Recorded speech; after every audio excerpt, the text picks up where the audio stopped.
Well, hello there, and thank you for joining me for the latest edition of Telile 24/7. I'm your host, Adam Cook.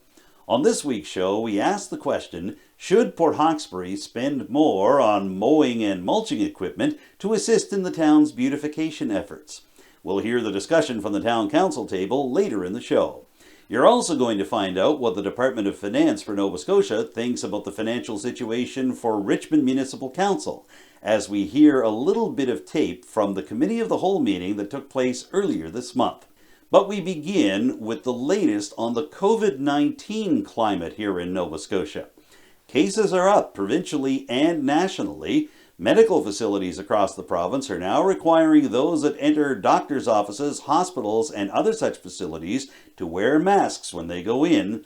And as you're about to hear from our first guest on Telile 24/7 this week, there's a new vaccine program for COVID-19 being rolled out even as we speak here in Nova Scotia. So let's kick things off with a special media availability involving Dr. Robert Strang, Nova Scotia's Chief Medical Officer of Health. Telile Community Television has been provided this footage by Communications Nova Scotia and the Province of Nova Scotia. Here is Dr. Robert Strang explaining where we are at this stage of the COVID-19 pandemic.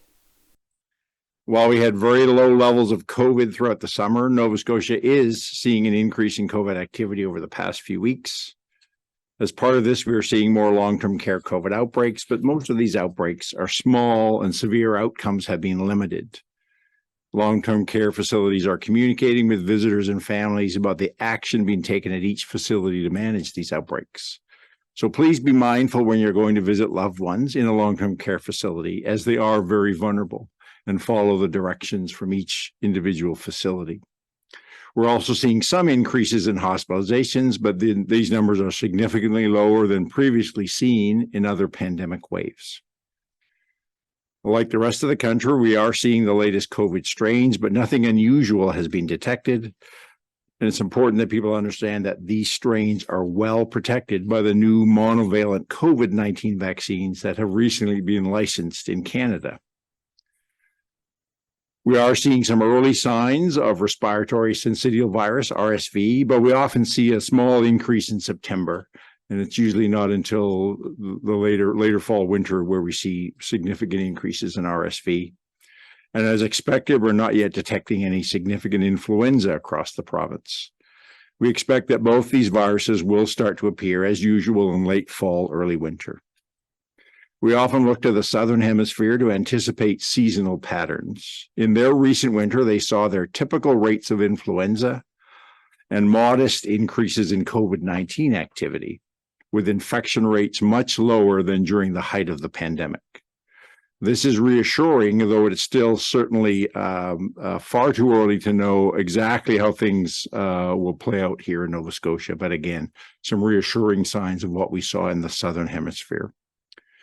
So we need to remain careful, but not alarmed, and continue to follow our successful multi-layered approach that helps minimize the spread of all respiratory viruses. Thinking about all respiratory viruses, not just COVID, and taking reasonable steps to protect yourself is now our new normal. Most importantly, get vaccinated against the viruses that we have vaccines for. Get the new COVID vaccine, get your annual flu vaccine.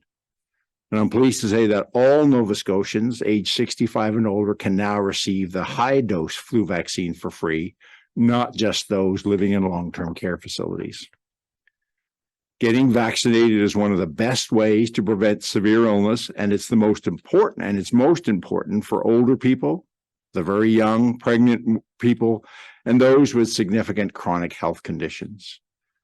But these people also need the rest of us to get vaccinated to give them maximum protection.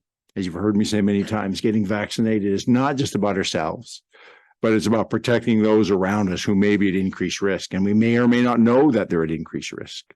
So getting vaccinated is an important step to helping protect our whole community.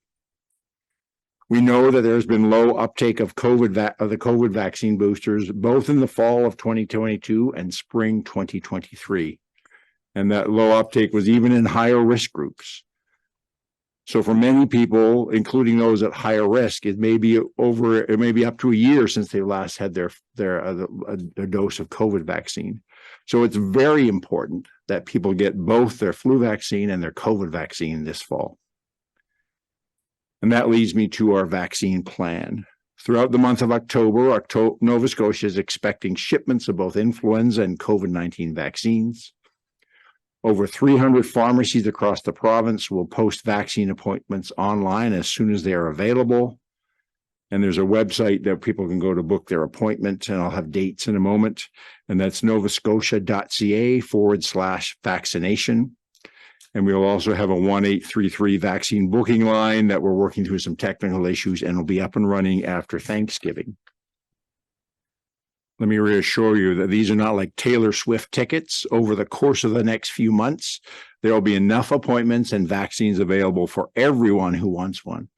And just as an aside, Travis Kelce was out there yesterday using his social media, promoting Americans to get both flu vaccine and COVID vaccine. So take that advice. Those who prefer to get their flu vaccines from a family doctor, family practice nurse, or nurse practitioner can book an appointment by calling that clinic directly. We will also continue to be using our public health mobile units in more rural communities and harder to reach populations, and they will be having both flu and COVID vaccine available through that. So I would encourage people to look at the Nova Scotia Public Health website, and they're all the schedule, and they put out the schedule of the mobile units through social media as well. And also encourage people to check in with your friends and family to see if any of them need help in either booking their vaccine or getting to their vaccine appointment. Initially, the timing for the vaccines will be staggered as we are dependent on shipment arrivals and distribution. High-dose flu vaccine is in Nova Scotia now, and people can book a pharmacy appointment starting today. The first shipment of our Moderna COVID-19 vaccine is expected to be ready for administration next week, so you'll soon be able to make an appointment. So that's the week of October 16th. Our standard flu vaccine for those under age 65 will be available the week of October 23rd. And the Pfizer COVID vaccine, which was just approved by Health Canada, we are expecting to receive shipments towards the end of October. Remember, it's safe and convenient for anyone 6 months of age and older to get both flu and COVID vaccines at the same time. People who have recently had a known COVID vaccine infection should be mindful when they get their vaccine. If you've recently had COVID-19 and require your primary series, so you've never had COVID vaccine in the past, you need to wait at least 8 weeks to start your COVID vaccine series. If you've recently had COVID-19 and you have had you've completed your previous series, so you've had at least 2 doses, you need to wait 6 months before you get your next dose of COVID vaccine. But all that information is on our online booking system when you go there.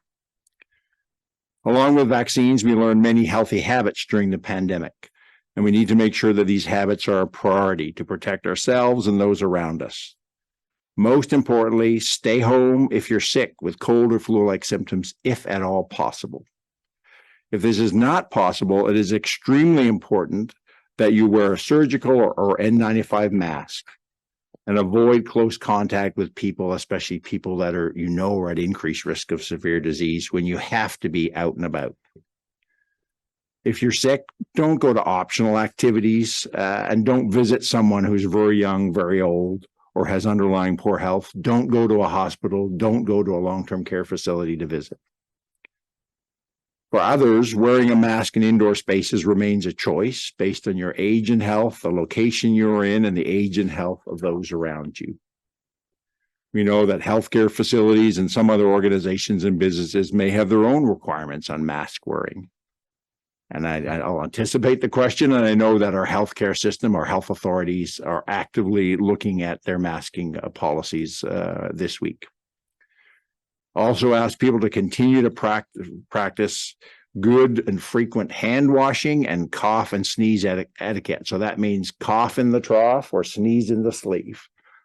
and as well as regular hand washing. Those are, along with mask wearing where appropriate, those are important to helping spread the transmission of viruses. Testing to find out what type of virus you have is no longer necessary for most people.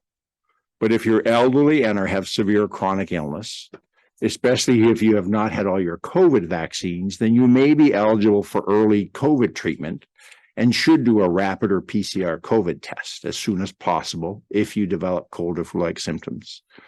And COVID positive results, if you're in one of those risk groups, should be reported online or through their 1-800 number, which is 1-833-797-7772.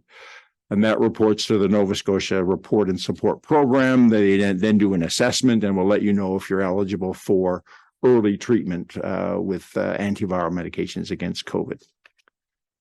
What I'm sharing with you today is hopefully not new. We have been doing this for some time now, and I'm confident that we all have the tools and resources we need to keep each other safe. We've shown we can do that in the past few years.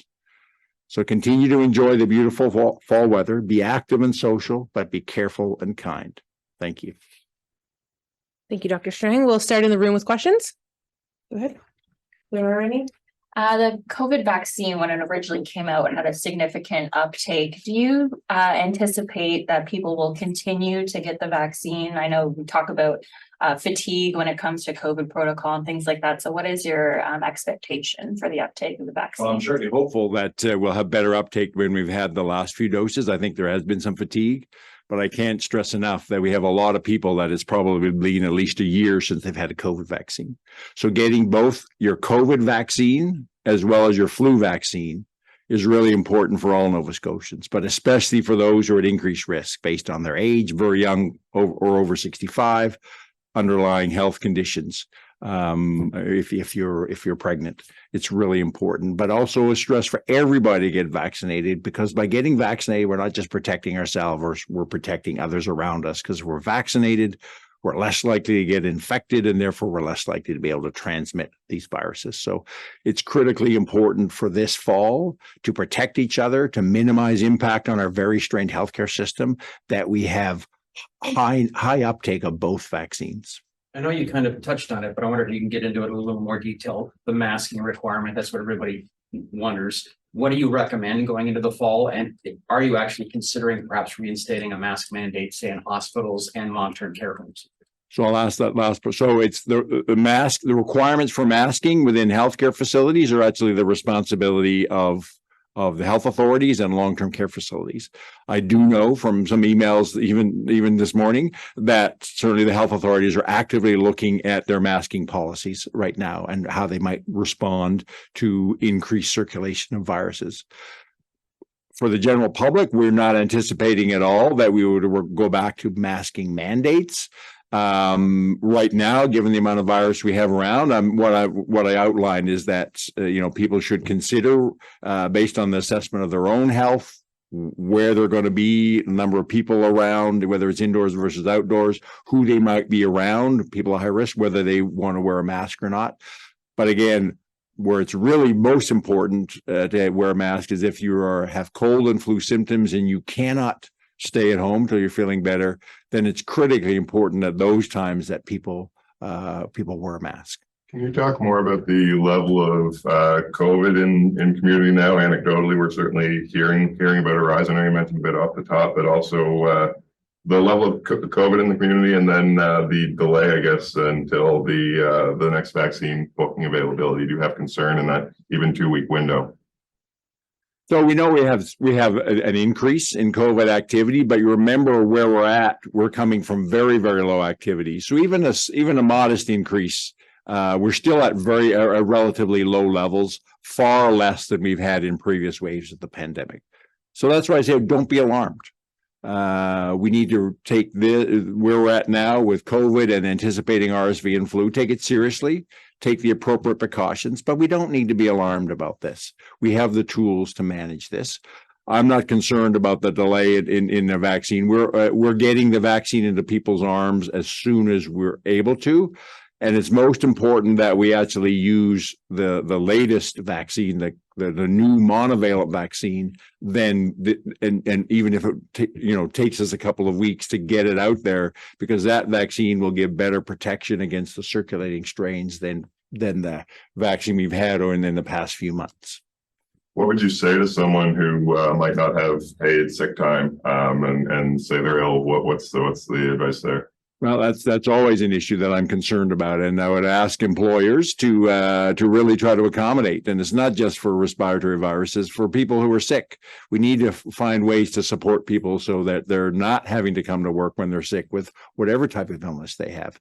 But certainly if people do have to go to work or, unavoidable kind of commitments out in the community or whatever, then that is, again, critically important that they wear a surgical mask, if not a KN95 mask, if they have to be out and about when they're still feeling unwell.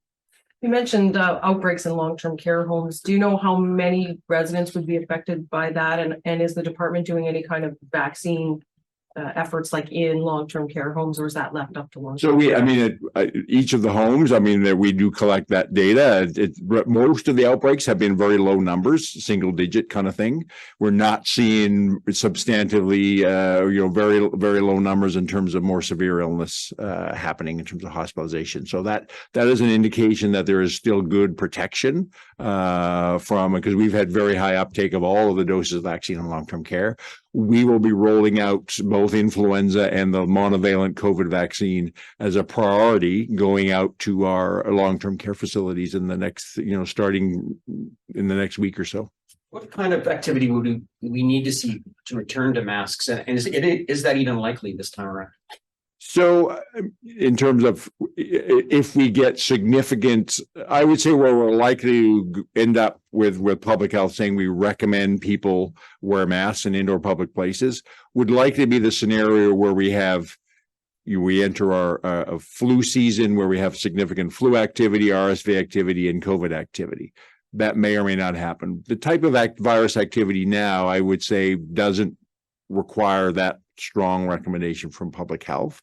We'll continue to watch it and monitor that, but in my perspective, we'd need to see more. And I've talked about it with my team. It is where that possibility of we have 3 viruses circulating at significant levels altogether.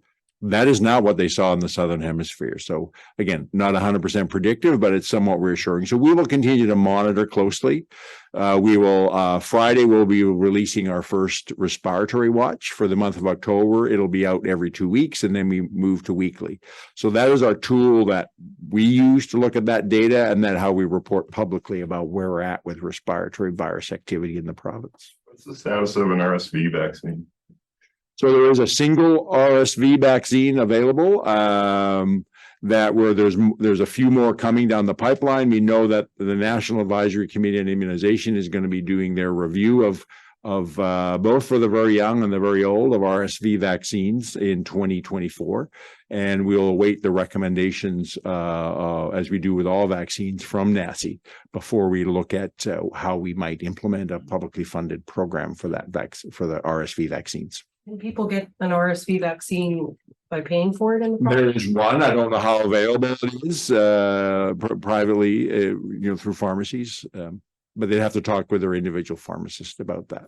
Will the COVID vaccine rollout be a staged rollout with high-risk people first, or is it just going to be open to everyone at once? It's just open to everyone at once. And one of the things we're focusing on is we want to co-administer the first couple of weeks because of the staggered delivery. It's a bit clunky, but as much as possible, we want to give people the opportunity when they make a visit, they make a single visit and get both flu and their COVID vaccine at the same time. Doing that staged approach that was necessary in the early days of when we were trying to get everybody their first 2 doses. We've shown that now we can get lots of people vaccinated through our pharmacies and other healthcare partners and don't have to do that prioritization.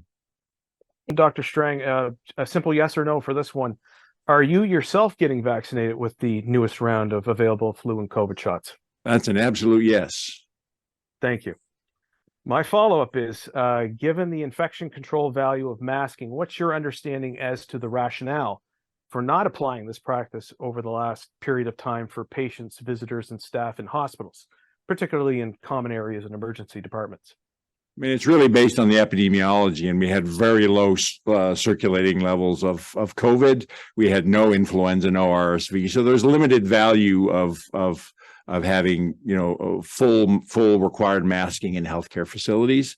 As we now start to get increased circulation of COVID and anticipating in the weeks and the next few months more RSV and influenza, as I said, the health authorities are actively looking at their vaccine policies. But it's all based on what's the level of risk, which comes from what is the level of circulating virus.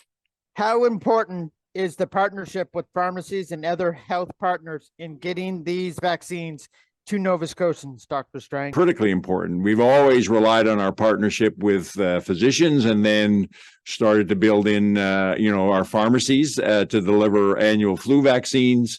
And we've learned the value of having a robust accessibility to COVID vaccines in the last 3 years through pharmacies. That's very much a preferred location for many Nova Scotians. So that partnership, and I thank each pharmacist and each primary care provider, as well as our public health folks who do the mobile units, for all the work that they will continue to do to making sure that both vaccines are readily accessible for all Nova Scotians. Dr. Strang, why do you think there was a low uptick in the COVID vaccine, as you had mentioned in your remarks? That's an interesting question that folks across the country, and that was observed in every province and territory. I think there were elements of kind of COVID fatigue. It became fairly complicated about who was eligible for what dose when, and we're trying to simplify that program and just say to everybody this fall, get a COVID vaccine, get a flu vaccine. The National Seniors Advocacy Group at CanAge is calling on Nova Scotia to fund all federally recommended vaccines and get them to seniors as soon as possible. Is there any plan in place for that, or is the province looking at doing something on that? As I've said, we've implemented our high-dose flu vaccine this year. For the last couple of years, we did it just for seniors in long-term care. We're now making it available for anyone 65 years of age and older. And as I mentioned earlier, we don't have any NACI recommendations on RSV vaccine at this point. Once we anticipate those recommendations from NACI will come in 2024. And once we get those, we'll have a look at those and make recommendations along with many other priorities in the healthcare system for potentially adding those. It's important to understand there's a difference between a vaccine being licensed, which happens through Health Canada, and right now there is one RSV vaccine licensed, and having a recommendation. The federal government does not recommend vaccines. We rely on our vaccine expert group, NACI, to give us recommendations, and we don't have those yet for RSV vaccines. I'm just wondering about the stock of rapid tests for people. Where can they access those, and are there enough circulating for people to just go pick them up? We have a substantive supply of rapid tests and available through libraries, through MLA offices. We give them out through a mobile unit, but I do want to emphasize we're not like we were in the last couple of years of the pandemic. We are not recommending that everybody with cold and flu symptoms needs to test themselves. For general people, if they're not one of the risk groups, there's really no benefit to knowing which virus you might have. We still ask you to follow the same procedures. Stay home if you're sick, mask if necessary, wash your hands, be careful who you're in contact with. There are some people, based mostly on age, 65 and above, and underlying health condition, who are, as I said, eligible for could benefit from early treatment with COVID-19. For those groups, we say get tested, and we have lots of access to rapid kits as well as access to PCR tests. But we don't need everybody to test just to see if they have COVID or not, because it's not going to change what you do in general for the general public. You mentioned the low uptake in COVID vaccines. Could you tell us what percentage of population, for example, haven't had a dose in the last year? I don't have those numbers in front of me. They were much lower than I had hoped to see. I can say that very, maybe in the 20-30%. Where previously we were one of the leading the country and even in our seniors, people with underlying health conditions, we were almost 90% in our first few doses of COVID vaccine. So for answer to a previous question, for lots of reasons that slipped, But I come back to that makes it even more important that people who, especially in high-risk groups, who may now have lower immunity against COVID because it's been a while since they had a vaccine, it makes it even more important that we focus on now, get a flu vaccine, get a COVID vaccine this fall. Do you have a sense of the updated median age of those who have died recently? I don't have that data in front of me. We do know that those who are at risk of severe COVID and dying are the very, are the very elderly, the frail elderly, but I don't have an exact number in front of me. And once again, Telile Community Television would like to thank the Province of Nova Scotia and Communications Nova Scotia for providing us with footage of the latest media availability on COVID-19 by Nova Scotia's Chief Medical Officer of Health, Dr. Robert Strang.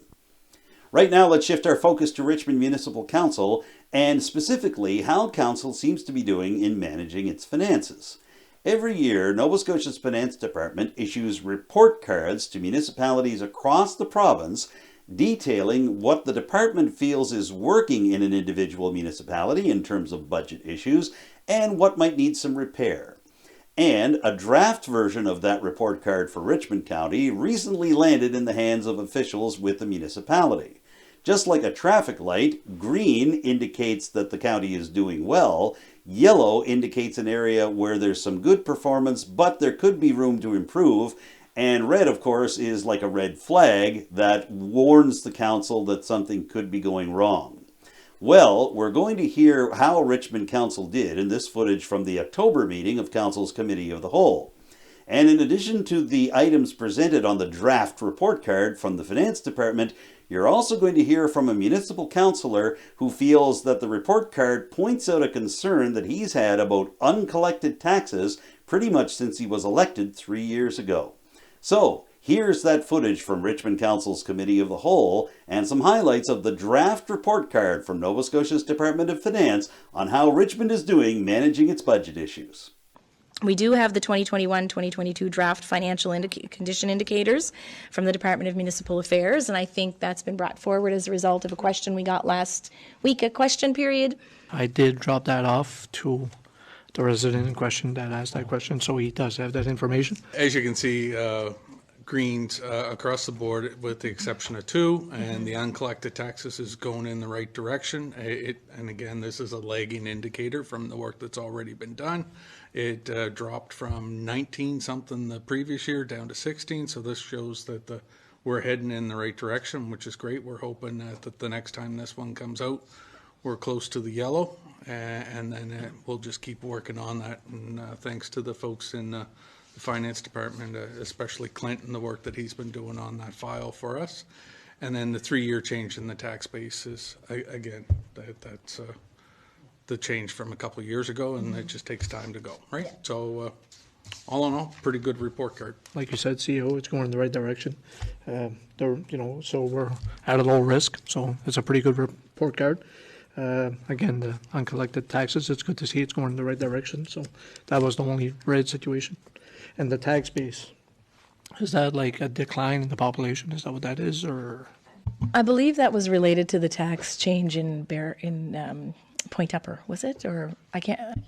I would refer to the CFO. Do you know offhand which one that was? Yeah, it's just it's a 3-year change in tax base. So the way they look at it is growth. This was the one from last year, but it said growth is below CPI percentage, change of 6.7, but above 0. So it says the municipality's tax base is not keeping up with the cost of municipal services and programs. So I think it just means growth of the uniform assessment and stuff. This report card more or less is put out every year. Yeah, it's more or less a report card of all the municipalities in the province, how they're doing. Okay. Is that put out like at the same time every year, CFO? Sorry, this is just the draft, but you had a certain amount of time to respond, and then they'll be publishing the final report. So it is on Municipal Affairs website. When the final is released, it kind of looks like this. It's a little bit of a bigger report, so what we can do is send that out, or we can put it on our website as well.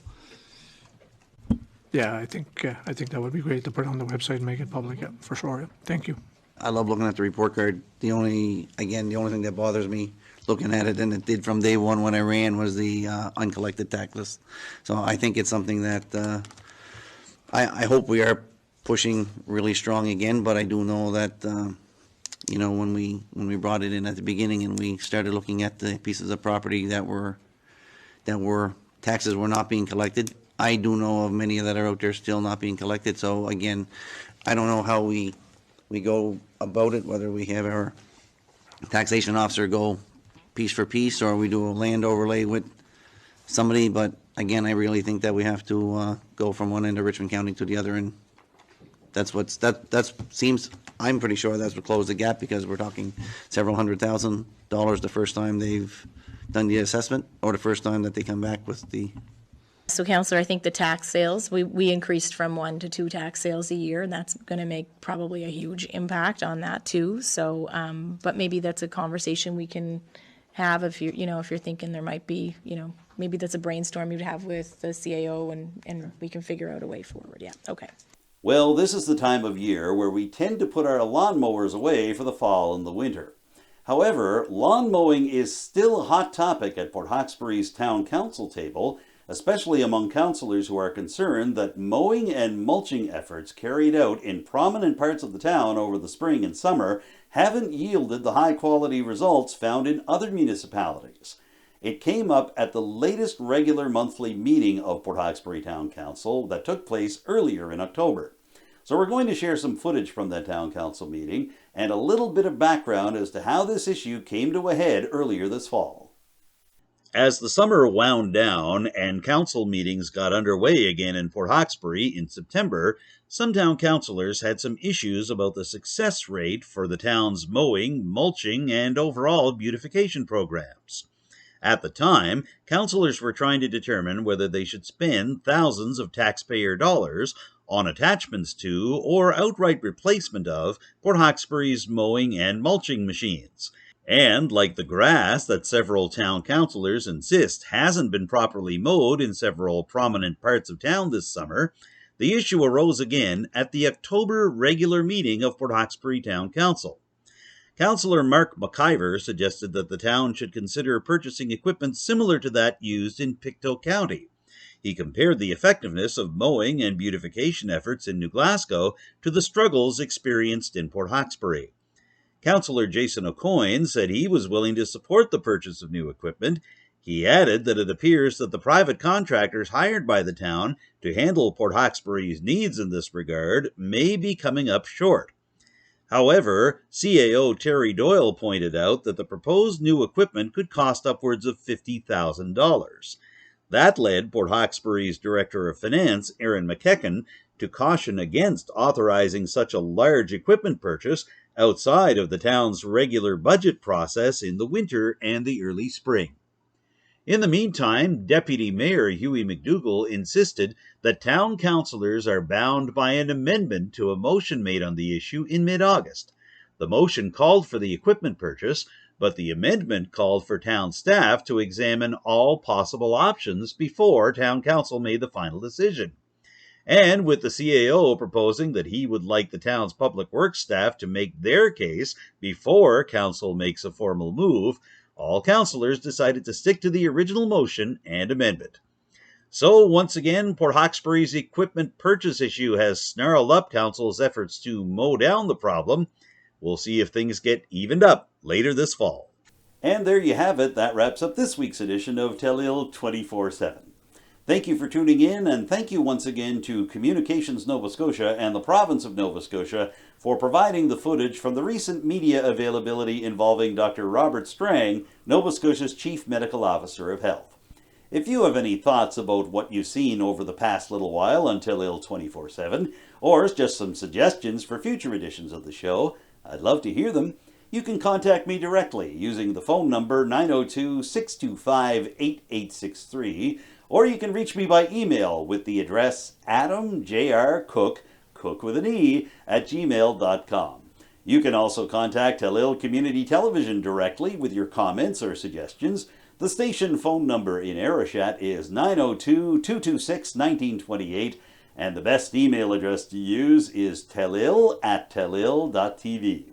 Don't forget to follow Telile on social media. We're on X, formerly known as Twitter, as well as Facebook, Instagram, TikTok, and YouTube. And our YouTube channel features every single episode of Telile 24/7, including this one, as well as individual segments and interviews from our shows. We offer the same service for our sister program, Roundtable, and you should also check out Telile's YouTube channel for the latest French language productions from the newest member of the Telile news team, Jacqueline Gerwire. For now, I'm Adam Cook. Thank you once again for joining me for this week's edition of Telile 24/7. I look forward to seeing you again next week with a brand new show. Bye for now.